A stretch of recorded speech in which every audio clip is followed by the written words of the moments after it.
بسم اللہ الرحمن الرحیم۔ السلام علیکم، آپ دیکھ رہے ہیں الف نیوز اور میں ہوں آپ کے ساتھ ماجد علی۔ شامل کرتے ہیں آج کی one line head line.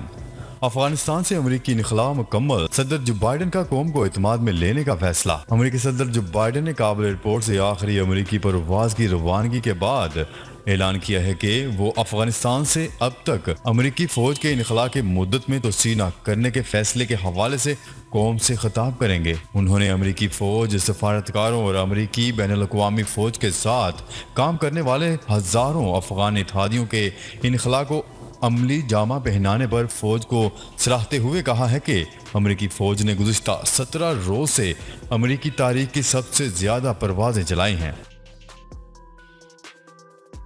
Taliban نے کابل ایئرپورٹ پر خصوصی فورسز تعینات کر دیں۔ طالبان نے امریکی فوج کے انخلاء کی آخری پرواز کی روانگی کے بعد کابل ایئرپورٹ پر خصوصی فورسز تعینات کر دی ہیں۔ نیز کمرشل پروازیں بھی جلد دوبارہ شروع کر دی جائیں گی، جس کے لیے کوششیں جاری ہیں۔ چینی خبرساں ادارے کی رپورٹ کے مطابق طالبان کے ترجمان ذبیح اللہ مجاہد نے صحافیوں کو بتایا ہے کہ ایئرپورٹ سیکیورٹی کو یقینی بنانے کے لیے وہاں طالبان کی بدری اسپیشل فورسز تعینات کر دی گئی ہیں۔ کابل کی فضائی حدود بغیر ایئر ٹریفک کنٹرول پروازیں احتیاطی اقدامات کریں۔ افغان حکام نے نوٹم جاری کرتے ہوئے کہا ہے کہ کابل کی فضائی حدود بغیر ایئر ٹریفک کنٹرول کے ہے۔ کابل آنے اور جانے والی پروازیں انتہائی احتیاطی اقدامات کریں۔ افغان حکام کی جانب سے جاری نوٹم میں مزید کہا گیا ہے کہ امریکی فوج نے کابل ایئرپورٹ پر ایئر ٹریفک کنٹرول پر خدمات فراہم کرنا بند کر دی ہیں، جس کی وجہ سے افغانستان کی فضائی حدود میں ایئر ٹریفک کنٹرول اور ایئرپورٹ سروس دستیاب نہیں۔ طالبان کو اپنی حمایت کے حصول کے لیے وعدے پورے کرنا ہوں گے، امریکی وزیر خارجہ اینتھونی بلنکن۔ امریکی وزیر خارجہ اینتھونی بلنکن کا کہنا ہے کہ 100 سے 200 کے قریب امریکی اب بھی افغانستان میں موجود ہیں۔ ویزا ہولڈر افغانوں کو افغانستان چھوڑنے کی اجازت دی جائے۔ طالبان کو اپنی قانونی حیثیت یا حمایت کے حصول کے لیے اپنے وعدے پورے کرنا ہوں گے۔ بین الاقوامی میڈیا کے مطابق امریکی وزیر خارجہ اینتھونی بلنکن نے پریس بریفنگ کرتے ہوئے کہا ہے کہ دہشت گردی کے خطرے کے سائے میں انخلاء کا آپریشن مکمل کر لیا گیا۔ افغانستان میں فوجی مشن ختم اور سفارتی مشن شروع ہو چکا ہے۔ افغانستان کی وادی پنجشیر میں لڑائی کے دوران 7 طالبان جاں بحق ہو گئے۔ غیر ملکی خبرساں ایجنسی کی رپورٹ کے مطابق رکن مزاحمتی محاذ فہیم نے الزام عائد کیا ہے کہ طالبان نے پنجشیر میں چیک پوسٹوں پر رات گئے حملہ کیا۔ ان کا مزید کہنا تھا کہ جوابی حملے میں 7 طالبان اہلکار جاں بحق ہو گئے، جبکہ مزاحمتی محاذ کے 2 ارکان سمیت متعدد زخمی ہو گئے۔ افغانستان کی وادی پنجشیر میں طالبان اور مزاحمتی اتحادی فورسز کے کارکنان کے درمیان جھڑپوں کی اطلاعات ملی ہیں، جبکہ مزاحمتی فورسز کے اہلکاروں کی تربیتی تیاریوں پر مشتمل تصاویر بھی ایک عالمی خبرساں ایجنسی نے جاری کی ہیں۔ پاکستان اسٹیل ملز کی بحالی کے لیے سرمایہ کاری کا اشتہار جاری۔ نجی کاری کمیشن نے پاکستان اسٹیل ملز پروگرام کے تحت سرمایہ کاری کی ترغیب کے لیے اشتہار جاری کر دیا۔ ذرائع کے مطابق نجی کاری کمیشن وزیر اعظم عمران خان کی ہدایت اور وفاقی کابینہ کے فیصلوں کے مطابق اسٹیل ملز بحالی منصوبے پر کام کر رہا ہے۔ اس منصوبے کے تحت نجی کاری کمیشن نے سرمایہ کاری کی ترغیب کے لیے اشتہار شائع کر دیا۔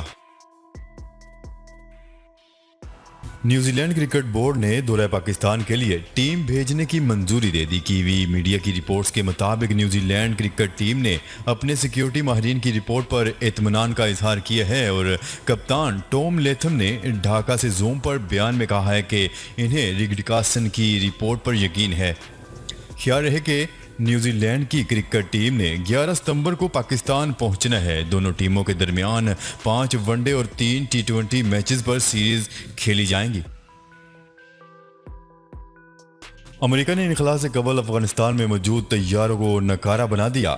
امریکی فوج نے افغانستان چھوڑنے سے قبل وہاں موجود امریکی طیاروں، مسلح گاڑیوں اور دیگر فوجی آلات کو نکارہ بنا دیا۔ گزشتہ روز امریکی افواج نے 20 سال بعد افغانستان سے انخلا مکمل کیا۔ کابل ایئرپورٹ سے آخری امریکی طیارہ فوجیوں کو لے کر امریکہ کے لیے روانہ ہو گیا، جس کے بعد کابل ایئرپورٹ کا کنٹرول بھی طالبان نے سنبھال لیا ہے۔ تاہم جانے سے قبل امریکی افواج نے اپنے زیر استعمال رہنے والے فوجی طیاروں، گاڑیوں اور دیگر فوجی ساز و سامان کو مکمل نکارہ بنا دیا۔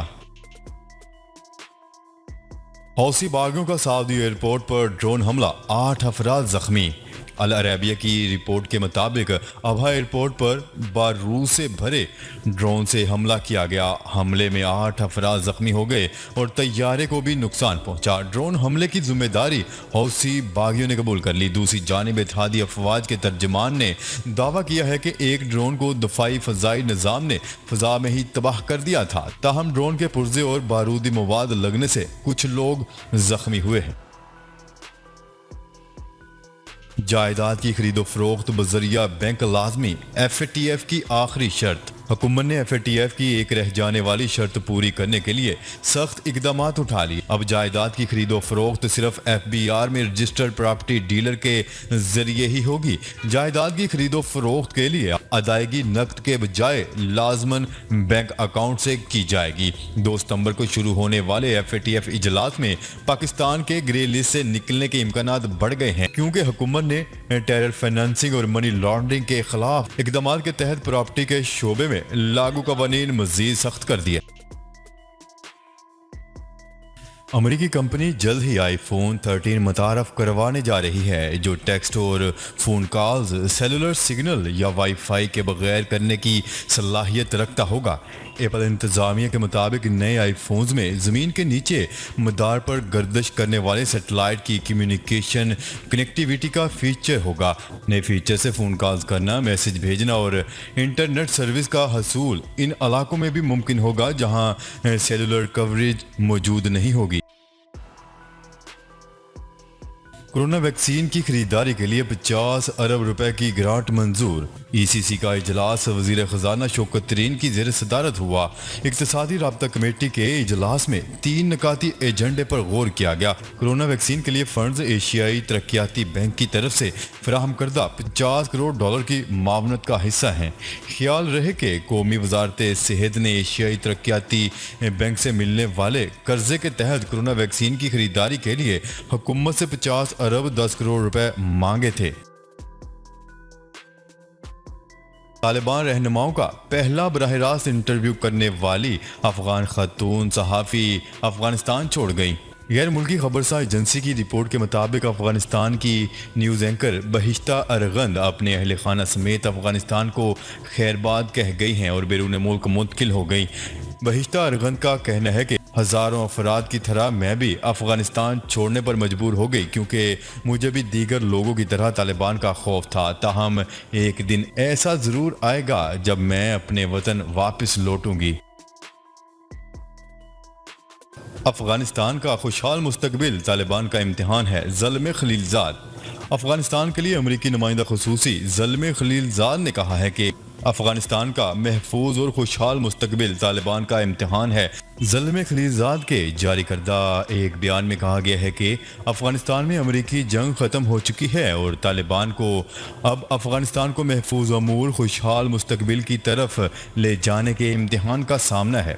زلمے خلیلزاد کا یہ بھی کہنا تھا کہ پرامن مستحکم افغانستان اور اس کے خوشحال مستقبل کے لیے ہماری نیک تمنائیں ہیں۔